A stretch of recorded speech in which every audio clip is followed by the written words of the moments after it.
បាទជំរាបសួរសួស្តីប្រិយមិត្តទាំងអស់គ្នាវិលត្រឡប់មកជួបគ្នាសាជាថ្មីជាមួយនឹងរឿងថ្មីដែរបាទថ្ងៃនេះផងដែរខ្ញុំមានបានណែនាំរឿងមួយបាទឆ្លងសម័យរកបងប្រុស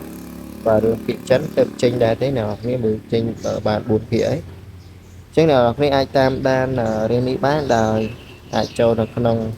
website ផ្ទាល់ក៏បានឬក៏ចូលតាម link របស់ YouTube ក៏បានដែរអូខេអញ្ចឹងបងប្អូនយើងមួយចំនួនប្រហែលជាច្រឡំថាខ្ញុំដាក់ភាគបញ្ចប់ពេលខ្ញុំ say caption ណាដាក់រឿង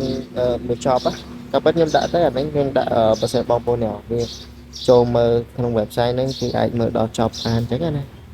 ពេលខ្លះបងយើងគាត់មានការយល់ច្រឡំអញ្ចឹងlink រឿងនេះខ្ញុំនឹងដាក់នៅក្នុងcomment ឬក៏ description ណាអូខេអ្នកនរអាចមើលបានដោយ free ណាអត់អស់លុយទេ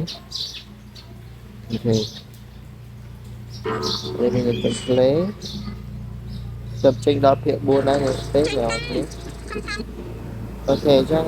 សង្ឃឹមថាអ្នកនរគ្នាអាចតាមដានរឿងនេះបានទាំងអស់គ្នា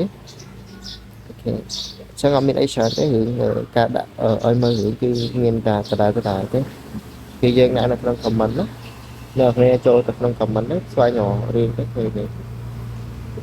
អូខេអរគុណច្រើនជួបគ្នាវីដេអូក្រោយទៀតបាយ